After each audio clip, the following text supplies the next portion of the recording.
You're listening to the Silicon Valley Podcast. On today's show, we chat with Osama, who is the founder and CEO of Poynt, the open commerce platform empowering merchants to transform and grow their businesses.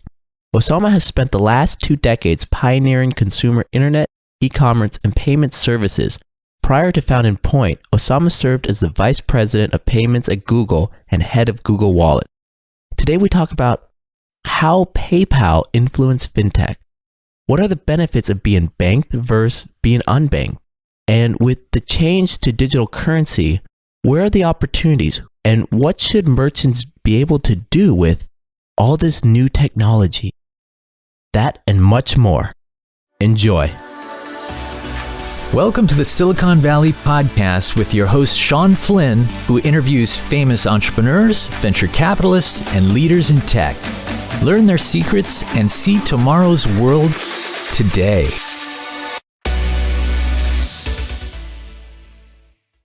Osama, I want to thank you for taking the time today to be on Silicon Valley. Hey, thanks, Sean. I'm looking forward to it. So, Osama, can you give us a history of yourself over your career? Don't want to ramble or anything, so let me see how far back I'm going to go. Born in Cairo, lived the first 8 years of my life there, moved to the U.S. with my dad at the age of 8. He was doing his PhD here, so grew up in Oregon, then moved to California right after high school. Even in high school, I was pretty passionate about computers. I knew computer science was my thing. For my freshman year, I got my first internet account. I was fascinated from a local university, which is rare. And by the mid-90s, I knew this was going to change the world. So I spent as much free time as possible learning everything about the internet. Started at AT&T Wireless as a call center person to help pay for college. And in my free time, I felt like my whole job as tech support would be to answer people's questions through these 8 binders. So I actually emailed somebody in IT if they had the original documents, put them in a search engine, made it searchable, and started using it to answer my questions faster. And I built like a small web application on my own PC. My boss wanted to fire me for loading unapproved software. But his boss, when he saw the request to fire me, thought, wait a minute, let me see what this guy's got. And it turns out that everybody around me had been using this application as well, and all of our stats were better than anybody else in the national call center. So they gave me a full-time job building web applications, at the time intranet applications. Spent the next 2 or 3 years doing that until I joined Gateway Computers. They were around 98, one of the largest e-commerce sites in the world. They were doing a few $1 billion a year in e-commerce in the 90s, which was very rare. And they were building one of the most complicated e-commerce businesses in the world because Gateway was a great mail order company where all the enthusiasts were computer users and all using the internet, so it made sense to buy online. And so being able to customize your own PC on gateway.com was a very popular thing, and they were having trouble keeping up. So I went in there with a fairly large team to help automate the whole thing. It used to be you fill in a form, it gets sent by email to somebody who would call you back and tell you did it all wrong and redo it.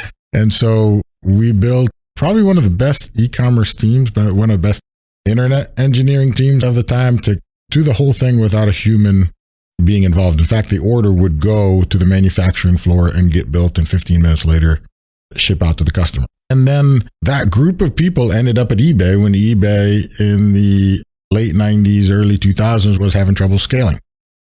Probably one of the few companies that weathered the dot-com storm and did really, really well and were scaling really big. It was the biggest e-commerce site in the world in the early 2000s. So I moved to the Bay Area to work for eBay and help rebuild all of the founders code so that it can scale. And after doing that, it felt like one of the most amazing, rewarding experiences because the people was just the best people I've ever worked with at the time. Really early pioneers of everything e-commerce, everything transactional. But after solving a lot of it, it became more of the same, and eBay had just acquired PayPal, and it was a really small company in terms of number of people. There were only 25 engineers or so. Most of the company was customer support people, had a couple hundred customer support people and 25 engineers. But they had made such an amazing impact, and I was fascinated by that. So I moved over to the PayPal side and spent the next 9 years at PayPal, first being part of the engineering team that ultimately running most of engineering and product, and a large part of the business unit. After 9 years there, I felt like we had dominated online commerce, but I saw that consumer behavior was shifting quite a bit and that people wouldn't differentiate between online and offline much anymore. So I moved to Google to build a wallet that worked in the physical world as well as online. We called it Google Wallet. It was very pioneering. We figured out how to put NFC technology to better use and put it in a smartphone, integrate it into the whole shopping experience, and replace plastic with this tap that you now see. A lot of people call it Apple Pay, but Google did it first. It was at Google that I realized that the smartphone would only be half the story. To really change commerce, especially in store, the merchant also needed a smart device, and that the consumer phone or tablet wouldn't suffice in an enterprise situation like this. After a lot of thinking, left Google to start Poynt, which is basically a smart device for retailers, a drop-in solution that can run just about any application and leverage the data in an interactive way. And between a smart device in the consumer's hand and a Poynt device at the merchant, magical shopping experiences would be created. And that's what I'm doing now. I'm very excited, 5 years in, having a lot of fun. So with that, I got so many questions for you, but just to start, let's have a background. What is kind of the history of payments throughout mankind? Look, this is an important question because it turns out payments is very hard to change. And there's a reason for that. In the last 5,000 years of recorded history, it's only changed 3 times. From barter to coin. So in the early days, people didn't have a common way to exchange value. A bag of rice for part of a cow. And so coins were created as a common value and currency. And so we went from barter to coin, and precious coin to begin with, but over time, precious coin became really hard to manage, really hard to carry, and interestingly, not the best medium for credit.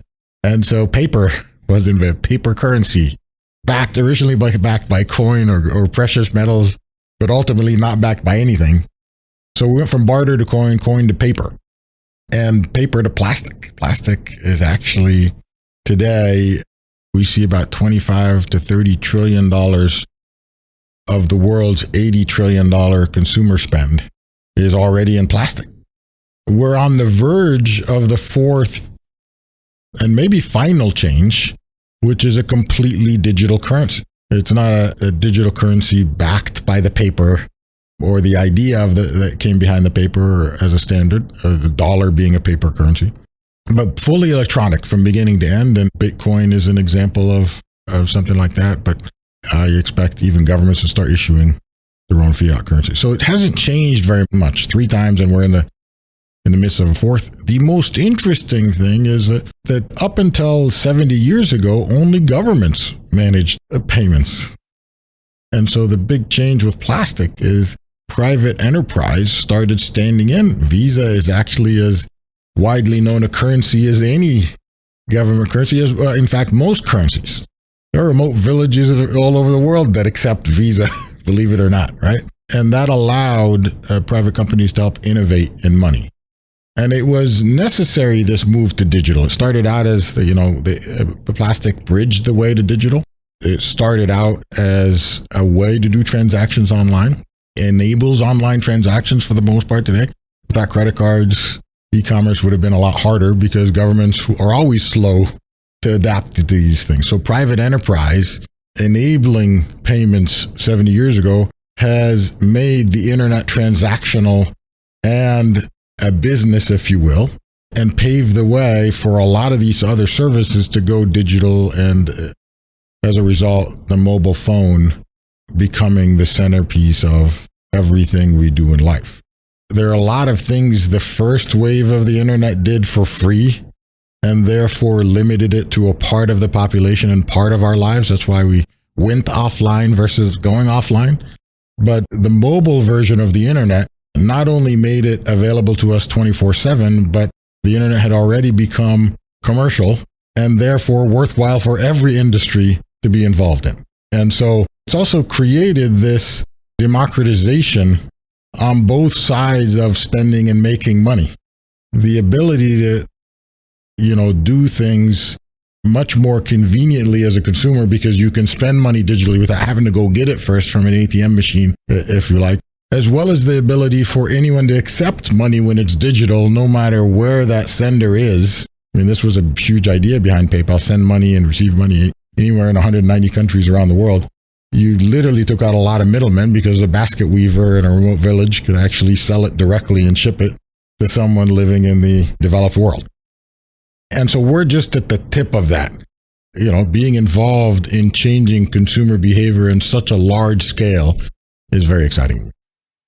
Can you talk about your career starting at PayPal and the influence it's had and how it's revolutionized payments in general?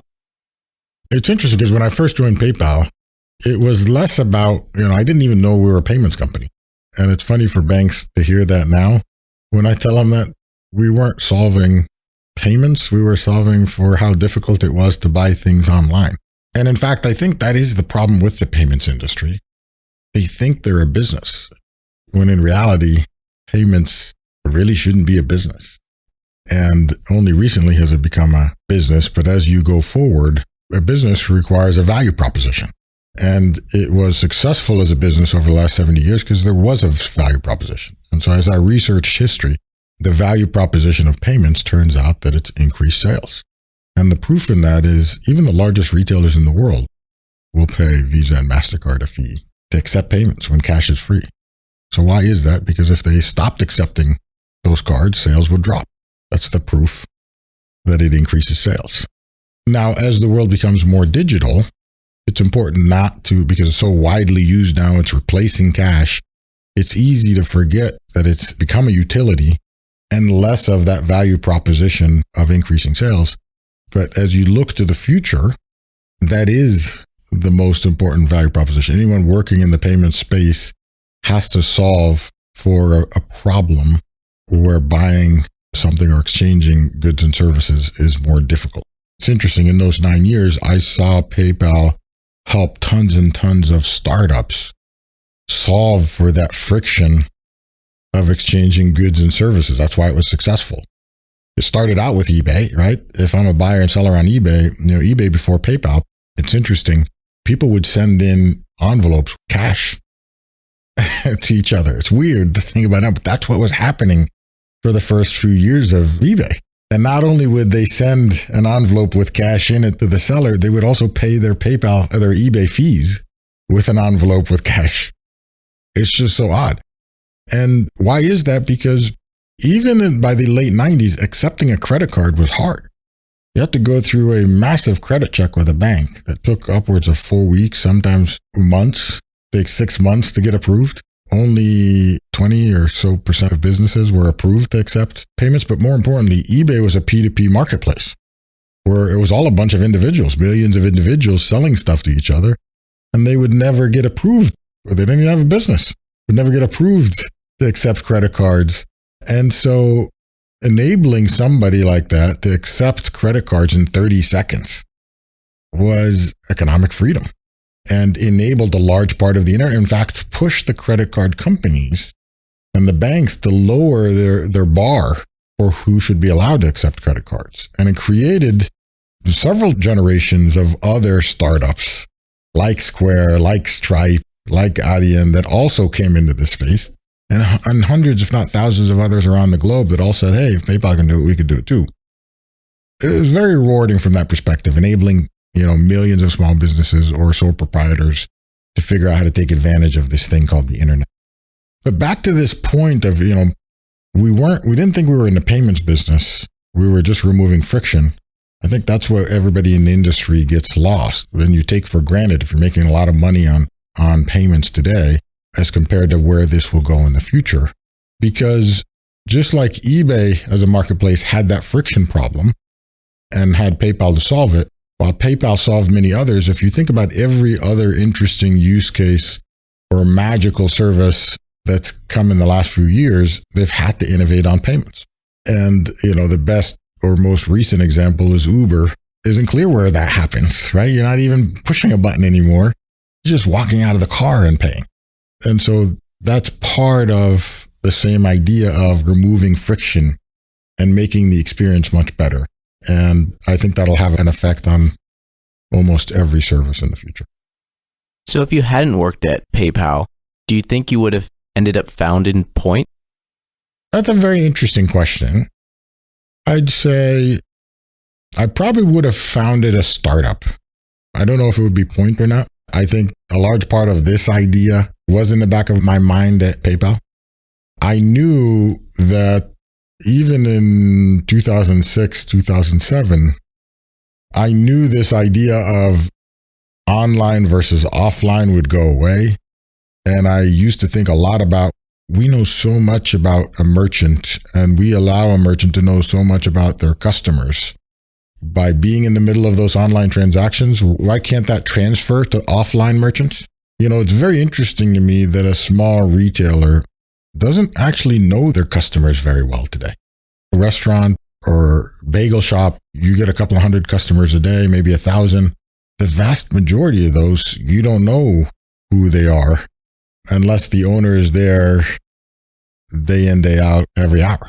And an online store and e-commerce became so popular because despite not having the human interaction, they tried to fill that gap with data.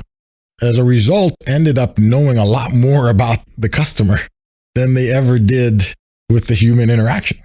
And this is why Amazon's such a massive retailer today. They know their customers way better than any physical store retailer. They use this idea of filling the human interaction gap with collecting as much data as possible so that they can know their customer better and serve them better. Now, that phenomenon hasn't really happened at the small end yet, but all the technology is available to make that possible. And so this idea of Poynt filling that gap also existed when I was at PayPal. I thought that I can do it through the consumer phone. So if you put the wallet in the phone, that you can give all that information to the merchant. He did that Google experience of trying to build the physical wallet first in a phone to realize that you had to have a device at the merchant. So I'd argue I would have started a startup, but I probably wouldn't have known that you needed a smart merchant device until I tried to solve it in the phone first.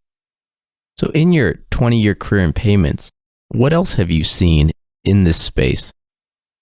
That's very, very interesting. It's so many things, but I'll try to divide them up. I think the most interesting thing that I've seen is how consumer behavior changed. Being in payments, you got a very broad view.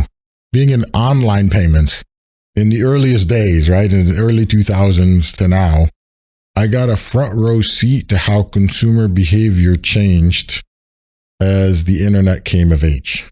I think about this often because I believe we're in a unique moment in history that's never existed before. For thousands of years, we had a world where the big and wealthy had more access to technology than the individual. And so enterprises, corporations, companies ruled the day. In fact, they told you what to wear, they told you what to eat, they told you what to think. As a result, we listened because we didn't know any better. I think what's changed, especially with the mobile phone, is we've taken something, technology, which was mostly available to a small percentage of the population, the really wealthy, and democratized it. Everybody has a computer connected to the internet every hour of every day. And in many ways, that computer is more powerful than the early adopters of computers and technology that got stuck on those legacy systems from their early adoption. And so it's interesting that the consumer has more technology at their fingertips than almost every business or enterprise or government that they walk into. Giving consumers and individuals this freedom, not just to communicate, not just to make choices, not just to influence, but to control everything in their lives. And as a result, I've seen consumer behavior change with that empowerment to where the consumer is in control or more in control of everything around them. And so I saw the way they buy things change, the way they communicate things change, the way they're influenced. In fact, consumers are a lot more influenced now by social media, their friends or influential people, than they are by a great ad. If you look at the YouTube phenomenon where, you have mass creation at a level we've never seen before, really high quality stuff getting produced by individuals. You have these YouTube stars where no major corporation had to sign you first before you became popular. Tweets by individuals that can move millions or tens of millions of people to do something. So it's a fascinating time, and I believe that it's got ramifications for the next several thousand years. That's very different than the past. So going back to the methods of payments, tell me, what are the disadvantages of using my credit card that I'm not aware of? Let me just first talk about why those advantages exist, and then step back and talk about some of the disadvantages that I think are being solved. The reason these advantages exist, as I mentioned, it's the first time private enterprise took the role of currency. And therefore, you didn't have to have governments enabling innovation. That takes a long time and often doesn't happen. It opened up this corridor in a way that wasn't possible before. And it was probably the first real universal currency. Before credit cards, if you traveled outside your country, you had to buy these travel check things or exchange currency, which is very weird. Now you go anywhere in the world. In fact, I do a lot of travel myself. I rarely visit an ATM machine. Why? Because my Visa card works just about everywhere I want to go. My MasterCard, Amex, every hotel, every restaurant, every shop. I don't even have to think about it. In fact, now taxis and Ubers, and we just talked about Uber. So this idea of making the global world a lot smaller, and now extend that to online, I can also buy anything from anywhere in the world without having to figure out that difference. And so for a consumer, it's very, very empowering. For the merchant, it's a little bit more difficult. When it was early days and very few merchants had it, the ones who did accept cards were differentiated in a big way. But over time, as it replaced currency and everybody accept cards, that differentiation went away, and retailers feel it's a lot more of a tax than it is a value proposition. And so, that's probably starting to scratch the surface on some of the disadvantages, because those costs are a necessary part of the equation that make cards possible. And as a result, have actually made them available only to a third of consumer spend around the world. 2/3 of consumer spend is still done in other ways, and until recently done mostly with cash. Now, interesting that 70 years into general purpose credit cards or cards, what you're seeing come out of China and Asia is a very different phenomenon, with these QR codes as the payment mechanism, because the idea of cards and the rules around accepting them and the rules around spending with them were a lot stricter and required a lot more infrastructure to be built that wasn't viable in developing markets. And so those markets needed something else. And in fact, building that infrastructure also took its own time. And there was a faster way. So these QR code payment mechanisms, obviously Alipay is the largest in the world. WeChat Pay isn't too far behind it, but both of them out of China. There's about 30 or 40 now payment methods around the world that are QR code based as opposed to card based. Why? Because simply the printing of a card is a cost. And in the US, relatively speaking, printing a plastic card is fairly cheap. In developing markets, it's pretty expensive. And some of these places like India and China, very populated, printing multiple cards per consumer becomes a really expensive and time-consuming process. It doesn't even align with the pace of progress that the internet brings, because just printing and shipping a card that meets card standards takes days, up to a week, where you can issue a QR code instant. So this idea of cards not being natively digital You still have to have this fiat plastic, even though you don't need it, because the rules said prohibited card adoption around the world. And then the idea of the fees associated with cards was also prohibitive on the merchant side. The interesting thing is, as with all competition, as QR codes and different payment methods came out of the East, cards started changing even more rapidly. I had some role to play in that and pushing towards NFC. So you get rid of the plastic. When we first created Google Wallet, we wanted to mint cards for NFC use that weren't backed by plastic. We had a really hard time convincing banks to do that. They insisted that even though I can issue a new card into the phone, I still needed to print the plastic and send it because those are the rules. That's now since changed. It's been 9 years or 8 years. It's changed. You can actually issue a purely native card. And the fees are starting to change, especially in the developing world. And many of the developing countries have also come out with their own schemes to compete with Visa and MasterCard. Local schemes like India has RuPay and China has China Union Pay. And their fee structure is way lower.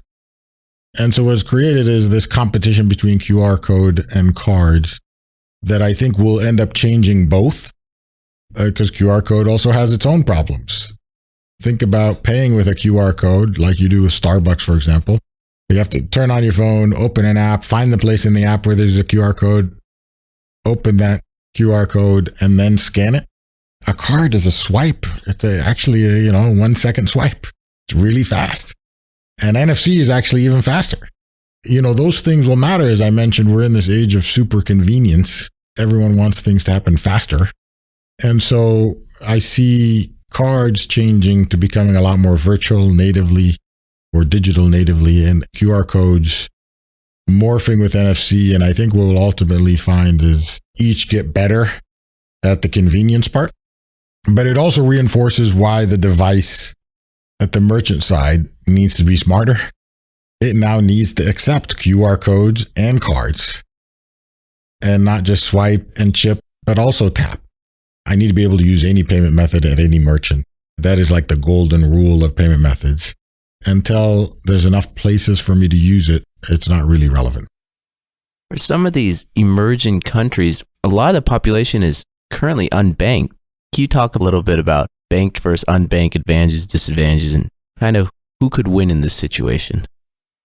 That's another fascinating part of the next decade. I think we will see by the end of this upcoming decade, by 2030, the whole world becoming, this question of unbanked goes away. But let me go back to your question first. What is it to be banked or unbanked? 2/3 of the world, or a little bit more, are still unbanked, meaning they don't have a bank account. Now, if you go back 100 years, it didn't matter because everybody had physical currency, paper or coin. That's how you interacted in a commercial way with your community. As the world becomes a lot more digital and as a lot of these services become digital, if you don't have a bank, it's a lot harder to get a digital payment method. And therefore, you're kind of left behind to go wait in line for things and they still pay for it physically. I'll give you the best example I ever heard is about 10 years ago, I was in Kenya looking at the first example of an emerging market adopting digital currency in mass. M-Pesa. Safaricom was the local phone company owned by Vodafone in Kenya. And they had accidentally created what became a challenge to cash in a country that wasn't that advanced. And it was fascinating. The whole world went to go look at why that was. And very quickly, something like within the first 5 years, close to 30 or 40% of GDP was already on this digital currency. And so I went there as well to look at it. And what I realized, why the adoption by poor people in mass, it turns out it's expensive to be poor. Why? The whole country had something like 500 ATM machines. If you're a poor person living in a remote village and you ran out of cash and you wanted to actually get cash out of your bank account, if you were lucky enough to have a bank account, you traveled something like 12 hours by bus to go get cash out of an ATM machine. And if you think about it, that's a day worth of lost wages. That's expensive. all of a sudden this new M-Pesa service comes in where somebody can send you that money digitally to your phone and you got 12 hours back. And it wasn't the only example. If you wanted to pay, and I know it's hard to relate in the US, if you wanted to pay for your utility bill, you stood in line to pay by cash. If you wanted bread out of a bread line, you stayed in line to, and those lines could be up to an hour long. And so a lot of your life as a poor person handling only cash is waiting in line for things or traveling to do a transaction. So the first set of services that came along with this was the ability to pay your utility bill through your phone with the cash you just got, right? Which saves you not only going to the ATM machine, but also getting back that hour from paying your utilities or whatever. And so a lot of the past required in every country around the world, a central bank said, if you will hold money on behalf of someone, you must be a bank. And if, especially in these developing countries, very few people, sometimes upwards of 80% of the population didn't have a bank account, you couldn't do these services. What M-Pesa had done was they used the vacuum of the central bank. There's something going on in government around 2008, and they used that vacuum to launch the service quickly without the central bank clamping down. By the time it was popularized, the bank would have riots if they shut it down, so they left it open. But it created this concept of you don't have to have a bank account to hold currency. A lot of governments around the world started issuing either banking-like or payment licenses to hold currency to mobile operators or third parties, as long as somebody would vouch for you or had enough money to be credible. But it allowed the ability to create these services that replace a bank account. If you fast forward, like I said, it's hard to say these people will be banked. Banks don't know how to do things on the cheap. A lot of these accounts are not profitable on their own because the way a bank makes money is taking in lots of savings and lending that money out and maybe paying you something on those savings. So if you don't have money, if you're barely surviving, they really don't want you. They can't make money on you. And as a result, the cost of maintaining a bank account, they call it a DDA, the cost of maintaining a bank account that moves money in and out that they can't lend isn't that valuable, and it's higher than the money they're going to make off of you, so they've resisted banking you. A lot of these new services make money on the commerce of how you use that money. And as a result, everybody uses money, no matter how poor you are. If they can make money on the providers of those services in some way or on the data, and as these services become more digital, the ability to offer more of those services and make money for the providers creates a unique opportunity for everybody to have something that looks like a bank account from a service provider that isn't a bank.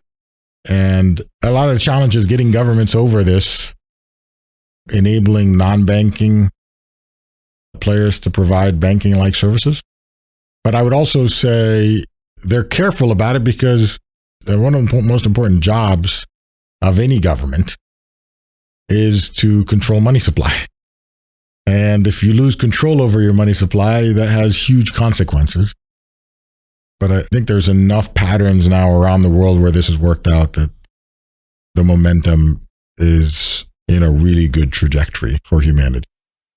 So how is Poynt capitalizing on this new technology?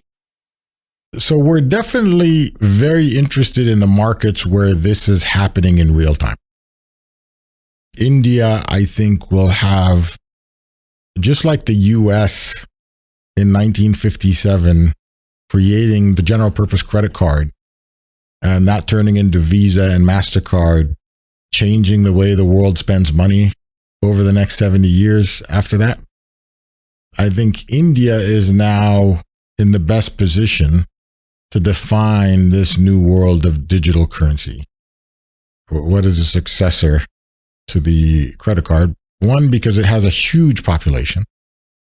Two, because it's in the middle of this change from cash to digital. Three, because it's an emerging market, understands the value of financially enabling every single individual in the population. And fourth, because it looks like China did 10 or 15 years ago, in that economic growth curve. And so it will create patterns that I think that other 2/3 of the world are more likely to follow, as it happened with the US 70 years ago. Poynt is right in the middle of that. By the end of the year, we will launch our service there. It will look very different than it does in the US, in that it's a lot more about enabling a merchant to accept any form of payment. It's weird. India is in the middle of this change, but they have lots of cardholders. They have almost 1 billion cardholders. They have lots of QR code wallet holders. They have lots of cash. Cash is still king over there. It's in the middle of that transition.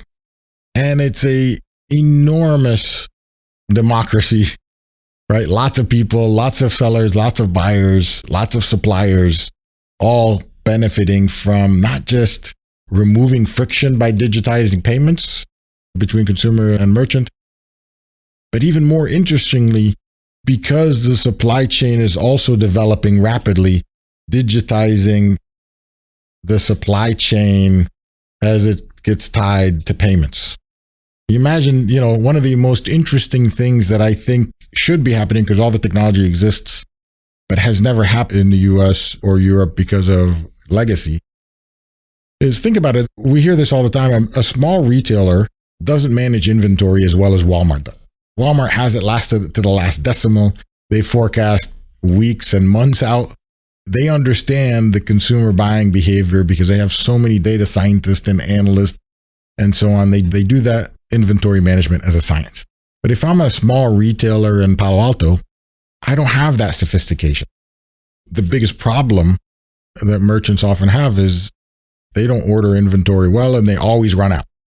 But that should be completely solvable if they had a very simple application on the system that takes their credit card payments to understand what they sell out of and automatically order it for them. They should never be able to run out of stuff. But that means the whole supply chain also has to be figured out. And the whole supply chain already has digital payment mechanisms. But if you go to India, a lot of this stuff is being developed right now from the ground up, and the ability to tie payments to the supply chain and automatic ordering. So this is an example of something we're partnering with in India that is very exciting. Does a merchant have any advantage over Amazon right now? It's hard to say right now. I'd say small merchants have an advantage over Amazon right now for a couple of reasons. But I do think this will change in the near future. The biggest mistake people make or merchants make is assuming that Amazon is in the retail business, that they're in the business of buying and selling stuff. And it's a mistake because Amazon doesn't make money on buying and selling things. Back to our example of payments isn't really a business. Amazon's strategy has been commoditizing retail, so nobody can make money at it. And as a result, they're in a better place because they make money on what they're really good at, logistics. That's why your Amazon Prime account is for. The subscription you pay on Amazon Prime, that's how they make money. And their goal is to get everything down to zero. And if they sell things for their cost, and everybody else does that, most people can't get down to their cost because they buy at massive scale. And as a result, they're going to have the best price and always get the customer. And even other big players who can get down to their cost start wondering what business they're in because they're not making money. Meantime, Amazon makes money on things like Amazon Prime, things like AWS for developers, things like advertising on their digital services because they have so much data. The best ad is when I know exactly what you want, when you want it. If I'm always buying from you, then you know exactly what I want. So then charging for advertising to use that data to tell suppliers, hey, pay me to help you sell better. So they give away retail for free, and then they make money on all these adjacent services. It is what the internet was built on. This idea of a platform business says don't make money on your core, separate your core from your business. So if your core is search, do search really well and give it away, and then go into the advertising business. And so this is, or if your core is social media, people interacting, all your friends in the same place and having fun, and then make money on advertising apps. And so if you look at every internet platform, it's made money on something other than its core business or its core. It's separating the core from the business. There's no core business. And so how do you compete against that? The interesting thing is back to what I said about consumer behavior change. The most fascinating thing is consumers are more likely to pay for experiences than for commodities. So they're willing to pay a premium. They're willing for you to make money on a great experience, less so on a commodity. It's why they search Amazon for the lowest price. But if you give them a great experience, it's interesting. Why do people go buy a very expensive Apple Watch? It's not cheap. Why do they even go buy it from the Apple store? 50% of Apple's sales happen in their stores. Why do people go to the Apple store? They can buy it online and have it shipped. They can buy it from Amazon and have it shipped. Why do they go to the store? Because the store offers an awesome experience. The Apple store is always packed. Why? Because they focus on an experience. You feel something special when you walk in there. And in fact, that's not by accident. Apple spent a lot of time perfecting a recipe on you going there not to buy things. In fact, internally, they've divided up the store into 3 parts. The part that sells you stuff, the part that gives you support, right? The genius part, and the part that gives you education. You can go in there and learn stuff, right? And the reason they did that is because their goal is to bring you in to have fun. And then the traffic solves for itself. You will buy stuff on the way out, and you'll probably pay a higher premium for that. Why do people visit Starbucks? It's not for the coffee. Yes, we're a little snobby in the Bay Area about our coffee. It's not the best coffee in town, but they're all over the place. Why? It's the experience, right? Whether it's because you like to hang out on fancy couches with a lot of other hipster people, or run into people, or like doing work with music playing in the background, whatever it is, it's the experience. So people will pay for experiences. Retailers can't make money on commodity in the age of Amazon selling it a lot cheaper. So if you create an amazing experience, people will come and pay you more for the same good. You look at some of the successes out there. Some of that experience you pay for could be Warby Parker, how I buy my glasses, getting educated about the different types of glasses. And it's actually a great price, but why do they have stores? Because buying glasses becomes an experience. You go learn, you go pick. It's a fun process. I've done it. And so a lot of that experience, though, interestingly, back to the example I gave, has to take what we learned online and build on it, not be instead of. And the thing that we learned most about e-commerce is you can learn a lot about the customer, even if you've never seen them. And knowing the customer is fundamental to building a relationship. And a big part of an amazing experience is a great relationship with your customers. In the era of big box retail over the last 60 years, that got lost as retailers became about volume. If you look at how big box retail stores are laid out, it's like a cattle farm. They have an entrance, they have aisles you walk through like a maze, and then they have checkout lanes to wait to pay them for. And we're all mice going through, or cattle going through these things. And then, following the process, handing our money over and moving on. That's not a fun experience. The worst part of that is they know nothing about you. And they could care less about knowing nothing about you 20 or 30 years ago, as long as you hand over your money. It's all about volume. And that works when you can make a tiny bit or a little bit more than a tiny bit on each transaction or each item. If that goes to zero, then people start wondering, especially now empowered with a phone, hey, do these guys even care about me? Do they even know me? Those who know you better will start serving you or servicing you way better. Hey, have you looked at this? Hey, we know you like that. We know you bought this and this goes with it. Those become really, really important cues, and new generations care about them way more. So those who focus on collecting data and using that data to deliver great experiences in the store, no matter how big or small you are, you succeed. And I'd argue the smaller you are, the faster you can move there. Look at Amazon trying to move there in slow motion. They buy Whole Foods. If they're this massive, amazing retailer online that are making lots of money, why buy a physical store retailer? Because they realize that online retail is only part of it. You're never going to capture experience retail, full experience retail online. People want human interaction. And so giving them that amazing experience in store will work. They're taking their slow moves because they're a big, massive company. Every small retailer can move there faster on the back of a great technology as well as a philosophy around delivering a good experience. Other than Poynt, who else is in your space? Who's your competition? I've heard of names like Square and Clover. Are they considered competition or? No, you're not off. A lot of people compare us to them, and there are lots of similarities, but there are very important differences.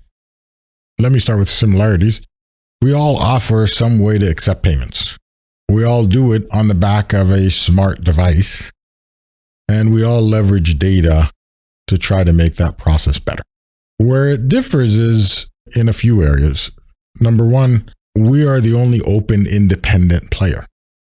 What do I mean by that? We aren't trying to make money on payments. Both Clover and Square do. We want to be the operating system, the smart operating system that works at every retail countertop in the world, regardless of who gives you your payments processing. Both of them require that you get payments processing from them, which also means that you can never leave them. You're stuck with them forever. It's kind of like your electricity provider is also your landlord. So yeah, that may be nice, but in that scenario, they can't turn off your electricity. Maybe you can't get electricity from somebody else.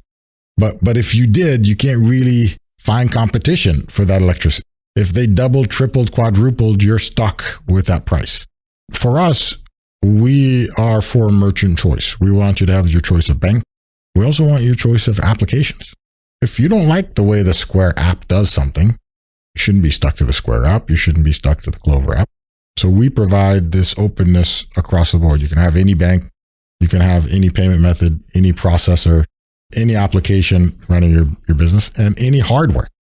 We, as an open operating system, we work on multiple hardware providers. And we believe that's not just important for the merchant, but important for the industry, because if you think about why mobile phones became so successful as a ubiquitous computer, it used to be long ago that every phone maker had their own operating system and therefore their own apps. And so if you bought a Nokia phone, you were stuck with the apps that Nokia provided. If you bought a BlackBerry, you were stuck with the apps BlackBerry provided. And what's changed in the last 10 years is it doesn't matter which phone you buy, you have access to all the apps. And very similar to Windows, Microsoft Windows a few decades ago, the more operating systems you have, the worse it is. For the PC, Windows allowed lots of applications to happen because they were, for the most part, the only operating system, at least for consumer. And in the mobile age, Android and iOS, those two, okay, most developers built for both. But if we had 20, it wouldn't work as well. And so in the retail space, we think there should be one standard, one open standard.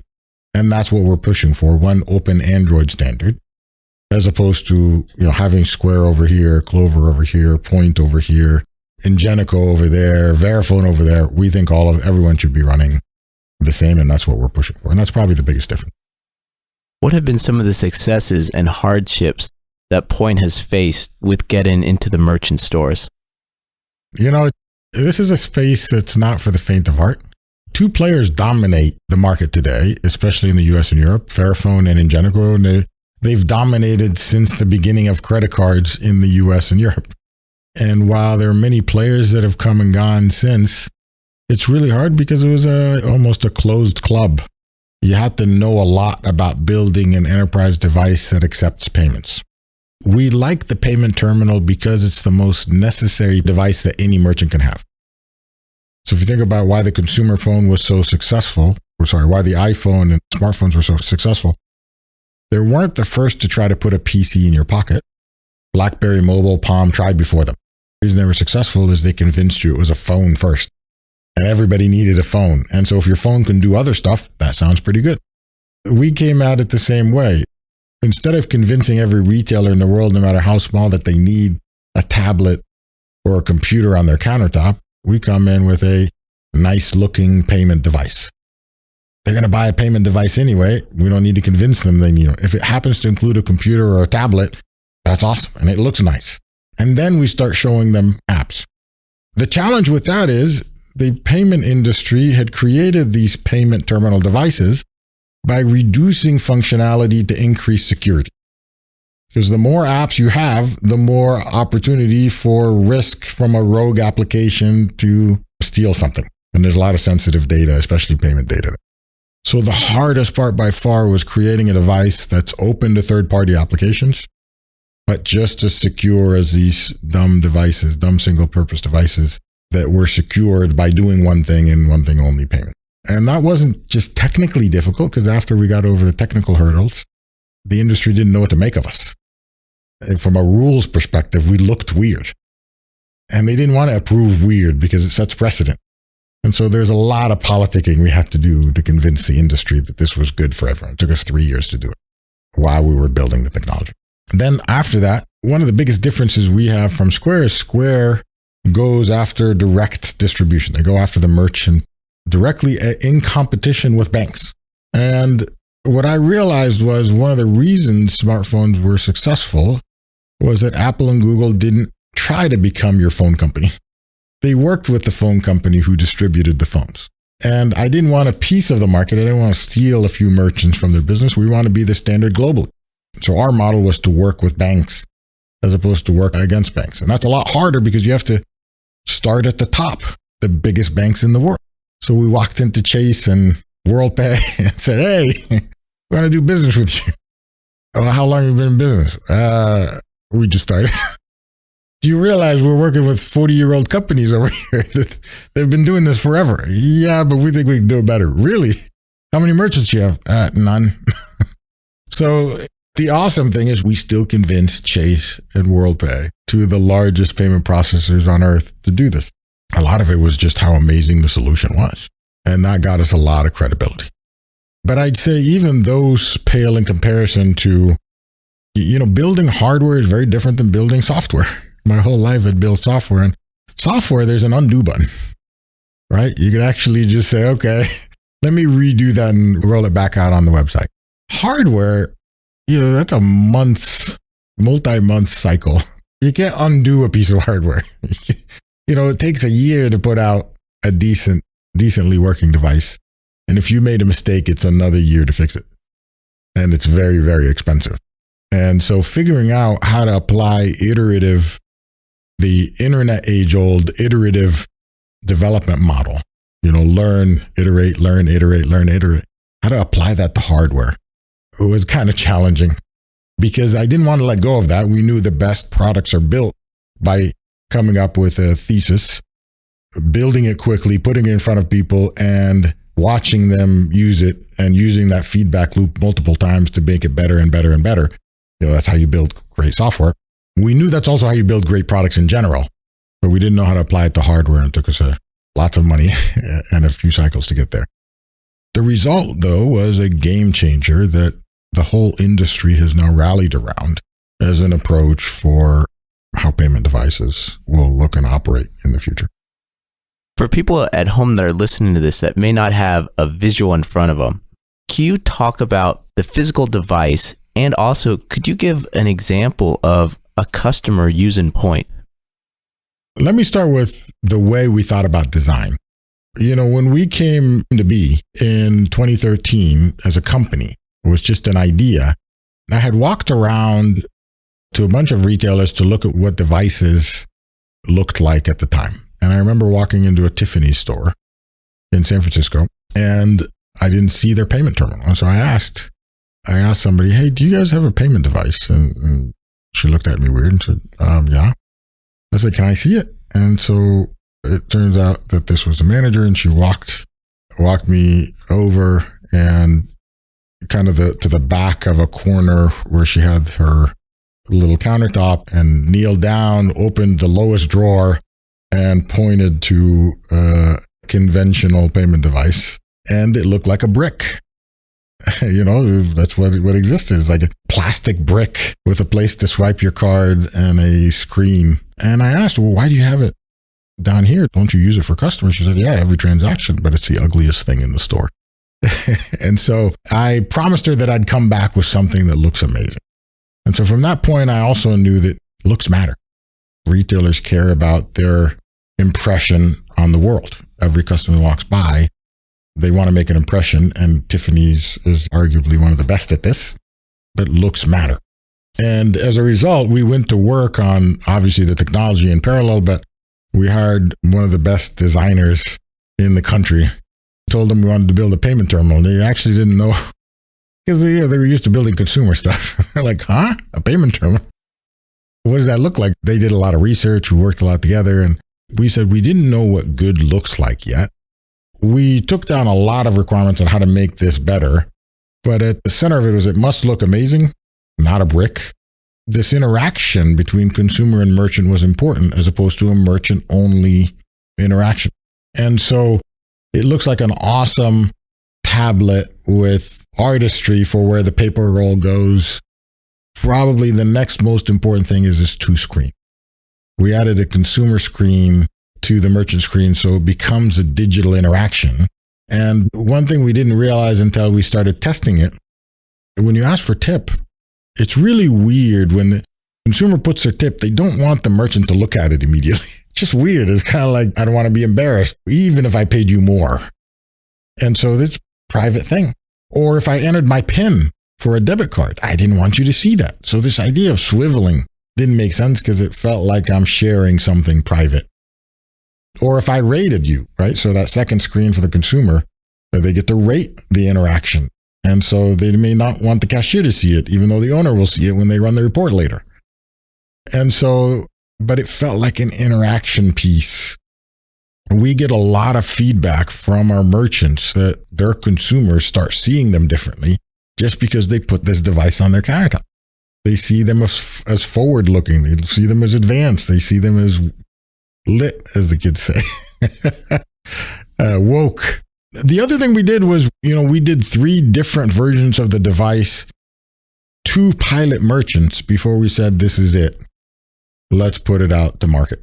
Let's actually build the final one. And that worked heavily in our favor. What happens with cash in hand businesses when everything goes electronic? And what I mean by is I've often heard that restaurants might have 2 sets of books, the ones that pay taxes on and the other one. Are they going to be pushing back on introducing a product like yours where everything is tracked? And it's a great question because I'm fascinated at a couple of things. Number one, that was the biggest prohibitor to credit card acceptance in the early days. While, yes, it was hard to get a card acceptance account, many businesses also avoided it because they felt like the government would know exactly what they did. And they do. There's no way around it. But over time, it became more expensive not to accept that credit card because the amount of business that you lose if you didn't, than the value of keeping your money off the books, if you will.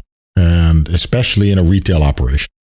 I can argue like consulting business or yard work or things like that, it may be different, but I still doubt it, to be honest.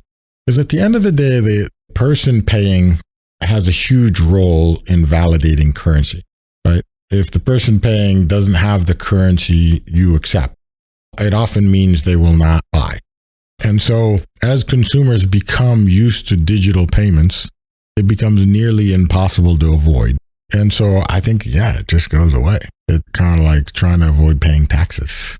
Once the numbers are there, you can't really avoid it.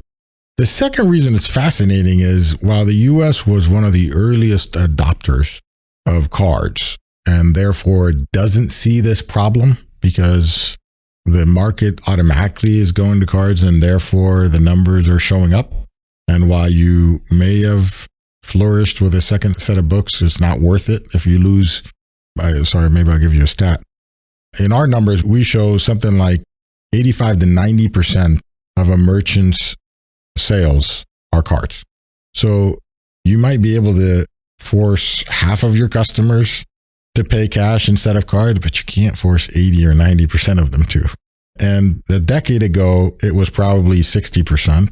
And a decade before that, it was probably 30%. So it was easier to say cash only if you want my product.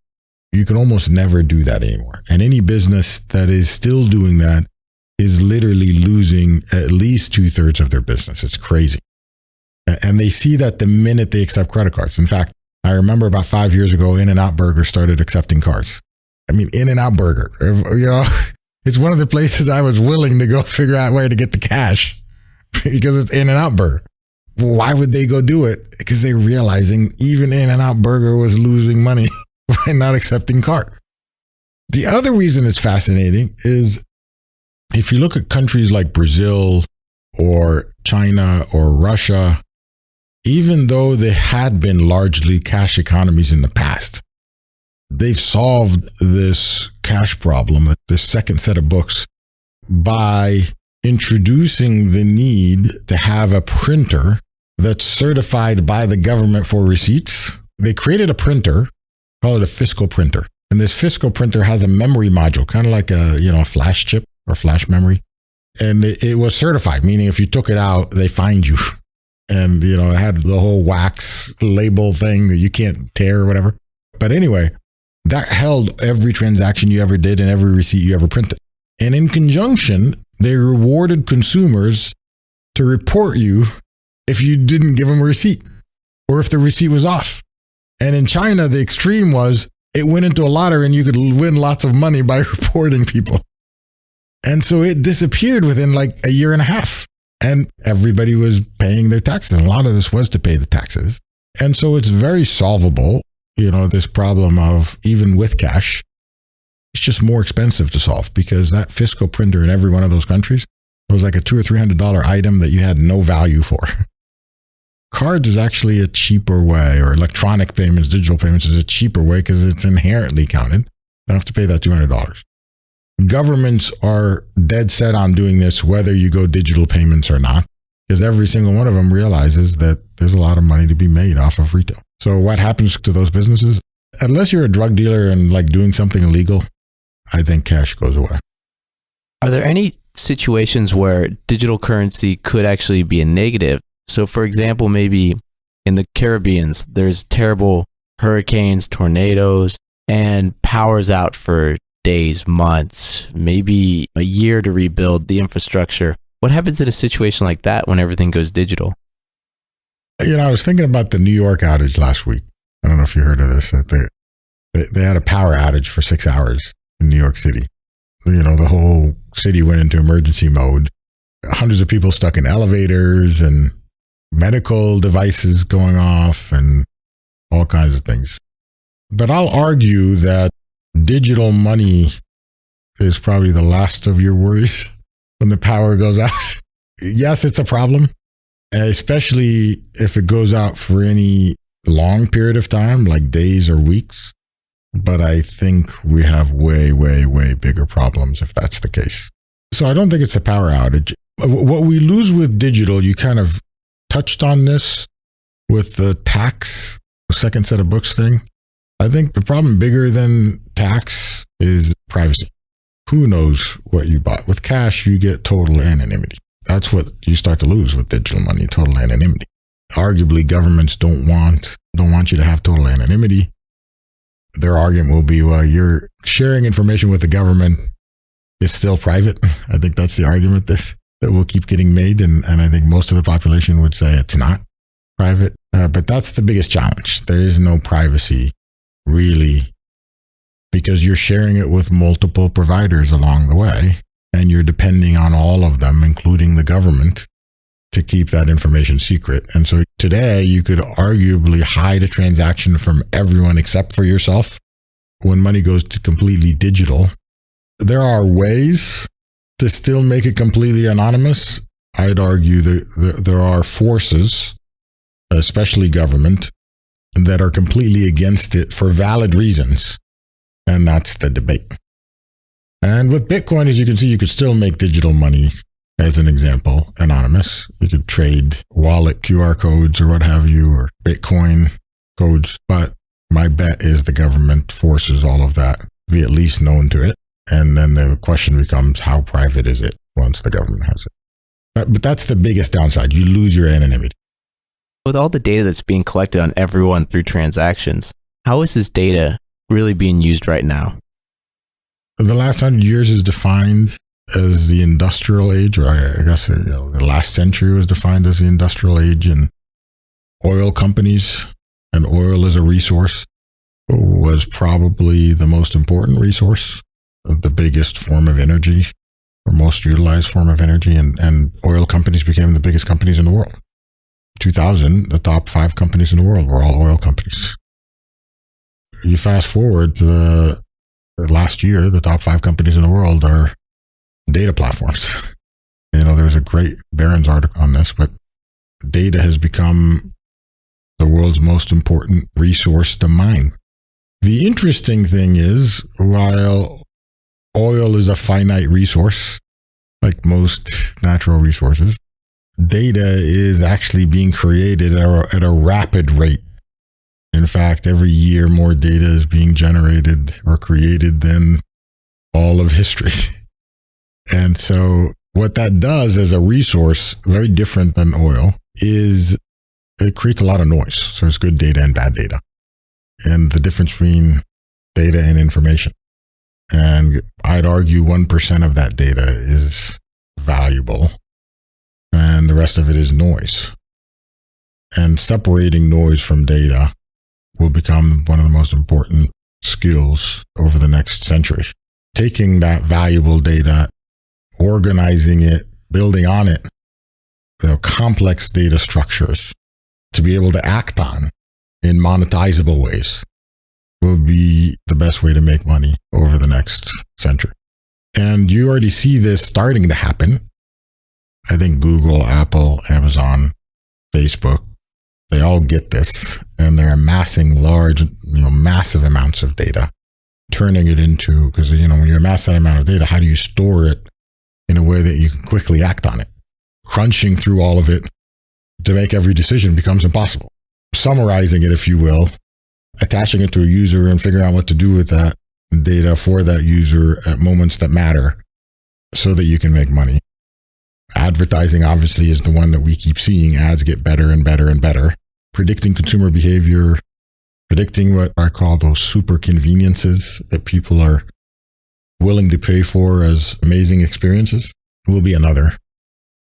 Solving problems that used to consume man hours in large amounts, or solving problems that have a low fault tolerance. So things you can make mistakes, detecting cancer, detecting medical anomalies early enough. That's where a lot of the energy is being put now. And interestingly, the opposite of it, or the downside of it, that same technology being used for evil, and how that gets regulated after the first few mistakes occur, as it usually happens. I think it's about to change everything we know about technology. I've always looked at human progression in phases, and it's interesting to divide human progression, or even the impact of the internet, into phases. In the first age, or the first chapter of the internet, it wasn't really commercial at all. It was all scientific and educational. The second chapter, you had to put a user interface on it. The web came about and made it consumable, maybe not yet commercial. Third age became commercial, and people started buying. It wasn't just brochureware or advertising or pretty websites, but people actually transacting. Fourth chapter, it became ubiquitous, not just going online and buying stuff, but also always in your pocket. And it started to branch out. We had social media, the ability for individuals to act as large enterprises and tell millions of people things immediately without going into a studio or going on TV. But then this next chapter is really interesting, because a lot of what we did with technology so far was to automate things the same way, but faster. We took what we used to do by hand, or what we used to do normally, and automate it. But this new one is no longer automation. It's more use data to do things we've never done before. So as opposed to the car moving you faster than a horse, it drives itself. That's kind of cool. And then I don't have to do it anymore. It will do it. Why have you made payments your career? And then to follow up with that, what is the best way for people to find out more about Poynt? I don't know that I made payments my career. It feels weird to say it. I followed a passion. Like I said, I didn't know I was in payments when I first got in. I don't think of things as payments or non-payments. It's something that I invested a lot in that has a huge impact to humanity.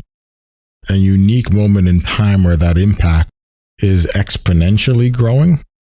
I found that experience that I've built up was unique enough to the point where if I don't do it, I'm not sure who will. And that's exciting. It feels like I'm doing something that I can look back 20 or 30 years from now and my grandchildren will be proud that I made an impact. I'm having a ton of fun doing it. And that's what I mean by following a passion. It's just, I keep getting more curious. Like, what's over here? And what if we did this? And what if we did that?